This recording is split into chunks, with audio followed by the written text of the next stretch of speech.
সফল করতে জামায়াতের গুরুত্বপূর্ণ 5 সিদ্ধান্ত। ডাক্তার জাহিদ বলেছেন, নির্বাচন পেছানোর ষড়যন্ত্র চলছে।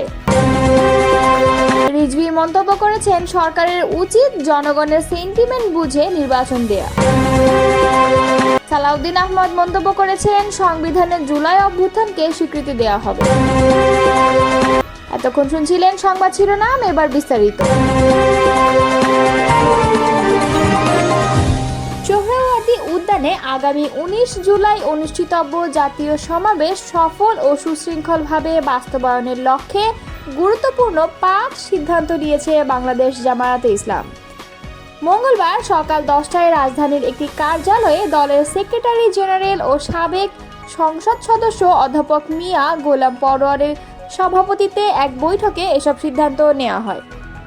সভায় উপস্থিত ছিলেন সহকারী সেক্রেটারি জেনারেল ও মিডিয়া বিভাগের প্রধান অ্যাডভোকেট এহসানুল হক মাহবুব জুবায়ের, কেন্দ্রীয় নেতা অধ্যক্ষ শাহাবুদ্দিন, ঢাকা মহানগরী দক্ষিণের আমির নুরুল ইসলাম বুলবুল, উত্তর আমির মোহাম্মদ সেলিম উদ্দিন, ইসলামিক দাওয়া সার্কেল মালয়েশিয়ার সভাপতি অধ্যাপক সাইফুল্লাহ মনসুর, মহানগর পর্যায়ের নেতাসহ শ্রমিক কল্যাণ ফাউন্ডেশন ও আইআরডি প্রতিনিধিরা। সভায় সমাবেশ সফল করতে গুরুত্বপূর্ণ 5টি সিদ্ধান্ত নেওয়া হয়। 1. মঞ্চ নির্মাণ, সাউন্ড সিস্টেম, ব্যানার ও ডিজিটাল ডিসপ্লে সহ সব ধরনের কারিগরি প্রস্তুতি 18 জুলাইয়ের মধ্যে সম্পন্ন করা হবে। স্বেচ্ছাসেবক দলকে দায়িত্ব বন্টন করে মাঠে নামানো হবে এবং আগত জনসাধারণকে সব ধরনের সহায়তা দেবে। পানীয়, স্যানিটেশন, স্বাস্থ্যসেবা ও যাতায়াতের নিরাপত্তা ব্যবস্থা জোরদার করা হবে। আইন শৃঙ্খলা রক্ষাকারী বাহিনীর সঙ্গে সমন্বয় করে ট্রাফিক ও নিরাপত্তা নিশ্চিত করতে হবে। আইন শৃঙ্খলা রক্ষাকারী বাহিনীর সঙ্গে সমন্বয় করে গণমাধ্যম ও সোশ্যাল মিডিয়ায় সমাবেশের বার্তা ছড়িয়ে দিতে হবে এবং মিডিয়া উপকমিটি আরও সক্রিয় করা হবে। সভায় অধ্যাপক মিয়া গোলাম পরোয়ার বলেন, 2024 সালের গণ অভ্যুত্থান ছিল ছাত্র জনতার আত্মত্যাগের প্রতীক। তাদের স্মৃতিকে সম্মান জানাতেই আমরা এই জাতীয় সমাবেশ আয়োজন করেছি। সুষ্ঠু গণতন্ত্র পুনঃপ্রতিষ্ঠার লক্ষ্যে দলীয় পরিচয়ের ঊর্ধ্বে উঠে দেশপ্রেমিক জনতাকে 19 জুলাইয়ের সমাবেশে অংশগ্রহণের আহ্বান জানাচ্ছি। জানা গেছে, জামায়াতে ইসলামের 7 দফা দাবির ভিত্তিতে এই সমাবেশ অনুষ্ঠিত হচ্ছে। দলের পক্ষ থেকে এটিকে ঐতিহাসিক গণজাগরণের রূপ নেওয়ার সম্ভাবনাময় একটি কর্মসূচি হিসেবে আখ্যায়িত করা হয়। আইন শৃঙ্খলা পরিস্থিতির অবনতি ঘটিয়ে নির্বাচন পেছানোর ষড়যন্ত্র চলছে বলে মন্তব্য করেছেন বিএনপি স্থায়ী কমিটির সদস্য ডাক্তার AZM জাহিদ হোসেন। মঙ্গলবার রাজধানীর রমনায় ইঞ্জিনিয়ার্স ইনস্টিটিউশন প্রাঙ্গণে জুলাই অভ্যুত্থানের বর্ষপূর্তি আগামী 21 জুলাই পেশাজীবীদের সম্মেলন স্থলে পরিদর্শন শেষে সাংবাদিকদের প্রশ্নের জবাবে তিনি এই মন্তব্য করেন। জাহিদ হোসেন বলেন, এটা স্পষ্ট ষড়যন্ত্র চলছে। যদি আইন শৃঙ্খলার অবনতি ঘটানো যায় তাহলে নিশ্চয়ই কোনো না কোনো কর্নারের লাভ হওয়ার সম্ভাবনা আছে। আমরা আশাবাদী, ইনশাল্লাহ প্রধান উপদেষ্টা সহ অন্তর্বর্তীকালীন সরকার, নির্বাচন কমিশন যেভাবে এগিয়ে যাচ্ছে, আমরা আশা রাখতে চাই ইনশাল্লাহ ফেব্রুয়ারির মধ্যভাগের মধ্যে নির্বাচনের যে কমিটমেন্ট তারা করেছেন সেগুলো বাস্তবায়ন করবেন। মিটফোর্ড এলাকায় এক ব্যবসায়ীকে মাথা থেতলে দেওয়ার ঘটনায় সোমবার জাতীয় স্থায়ী কমিটির পক্ষ থেকে সংবাদ সম্মেলনে মহাসচিব স্পষ্টভাবে এবং লিখিত আকারে বলেছেন, ঘটনা বা দুর্ঘটনা হোক, কোনো অন্যায়কে ছোট করে দেখা, কোনো অন্যায়কে বড় করে দেখার যে প্রবণতা, কোনো অন্যায়কে একটি কর্নার থেকে কোনো একটি দলের উপর চাপিয়ে দেওয়ার যে চেষ্টা করা, এটি রাজনীতিকরণ করা ঠিক না। ডাক্তার জাহিদ বলেন, আজকে আমাদের দলের ভারপ্রাপ্ত চেয়ারম্যান সাহেবকে যে সমস্ত কথা কতিপয় লোক বলছেন, আমরা বলতে চাই আমরা শহীদ জিয়ার আদর্শের সৈনিক, আমরা খালেদা জিয়ার সৈনিক। তারেক রহমানের নেতৃত্বে আজকে বাংলাদেশের মানুষ গণতন্ত্রের জন্য উন্মুখ হয়ে আছে। আমরা কোনো ষড়যন্ত্রে পা দিতে চাই না। আমরা শুধু বন্ধুদেরকে বলতে চাই, ধৈর্য ধরুন, অন্যায়কে সমর্থন করবেন না। অন্যায়কে বিএনপি কোনোদিন প্রশ্রয় দেয় না, সমর্থনও দেয় না। জামায়াতে ইসলামীর এক নেতা বলেছেন, মিটফোর্ডের ঘটনার পর জনগণ বিএনপিকে লাল কার্ড দেখিয়েছে এবং এনসিপির এক নেতা বলেছেন, আগে তারা পাকিস্তানিদের পুনর্বাসন করেছে, এখন মুজিববাদীদের পুনর্বাসন করছে। এই বক্তব্যের প্রতি দৃষ্টি আকর্ষণ করা হলে তিনি বলেন, আমি ওনাদের প্রশ্নের সরাসরি উত্তর দিতে চাই, কারণ আমি মনে করি এই প্রশ্ন যারা করে তারা না বুঝে করে। তাদের জ্ঞানের সীমাবদ্ধতা নিয়ে আমার প্রশ্ন আছে, তাদের রাজনৈতিক অভিজ্ঞতা নিয়ে অনেক কথা বলা যায়। জনগণ সিদ্ধান্ত নেবে কে কাকে লাল কার্ড, সবুজ কার্ড বা সাদা কার্ড দেখাবে।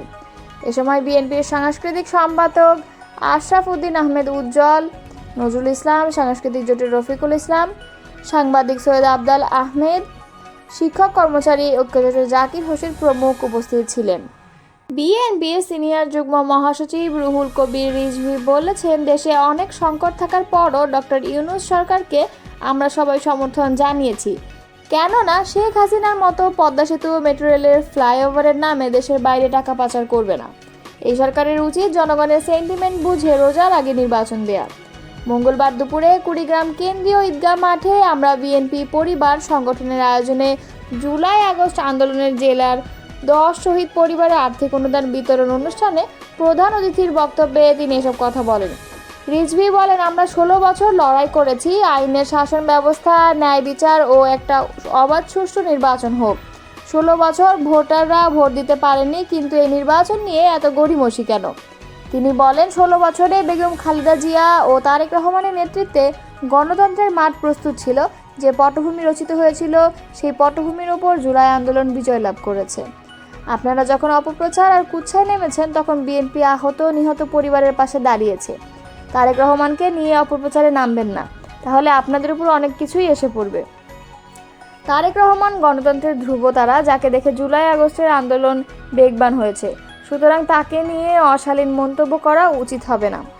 বিএনপি সিনিয়র যুগ্ম মহাসচিব বলেন, একটি ইসলামী দল জিয়াউর রহমানের অনুকম্পায় রাজনীতি করার সুযোগ পেয়েছে। ইসলামের জন্য কার অনুভূতি থাকলে সেটা বিএনপির। ইসলামের নাম নিয়ে সুযোগ সন্ধানী কাজ করবেন, এটা মানুষ জানে। বিভিন্ন কন্টেন্ট, ইউটিউব, বিভিন্ন গণমাধ্যমে আর্টিফিশিয়াল ইন্টেলিজেন্স ব্যবহার করে আজে বাজে তথ্য ছড়াচ্ছেন, তা আমরা কিন্তু জানি। আমরা নেতাকর্মীদের বলেছি কোনো উস্কানিতে পা দিবেন না। তিনি বলেন, মিটফোর্ড হাসপাতালের সামনে সোহাগ হত্যাকাণ্ডে জড়িতদের শুধু বহিষ্কার নয়, তাদের বিরুদ্ধে মামলাও দেওয়া হয়েছে।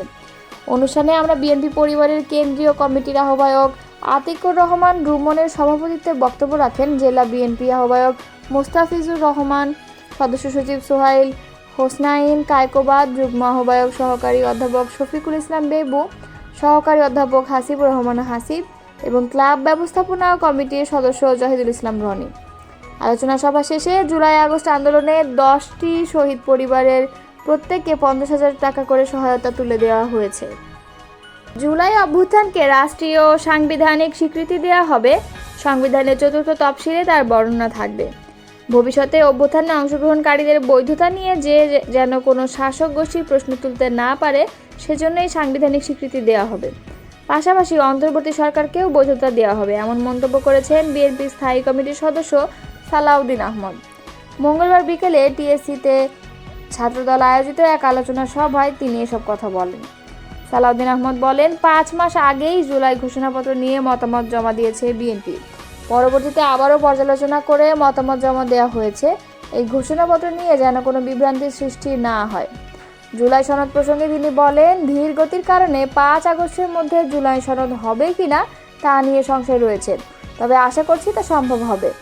সালাউদ্দিন আহমেদ আরও বলেন, ফ্যাসিবাদ বিরোধী ঐক্যকে অটুট রাখতে হবে। এই ঐক্যই জাতির একমাত্র ঐক্য। তবে কেউ ঐক্যে ফাটল ধরাতে চাইছে। আজকে সুখের দিনে অতীতের নির্যাতন জুলুমের কথা ভোলা যাবে না। রাজনৈতিক দল হিসেবে আওয়ামী লীগের বিচার করতে হবে। মানবতা বিরোধী অপরাধের দায়ে প্রত্যেককে বিচারের আওতায় আনতে হবে। বিচার প্রসঙ্গে বিএনপির এই নেতা বলেন, হাজার হাজার মানুষের বিচার করা হলে জাতিকে প্রতিহিংসার বিভাজনের দিকে ঠেলে দেওয়া হবে। এক্ষেত্রে কাদের বিচার হবে তা আইনের মাধ্যমে নির্ধারণ করতে হবে।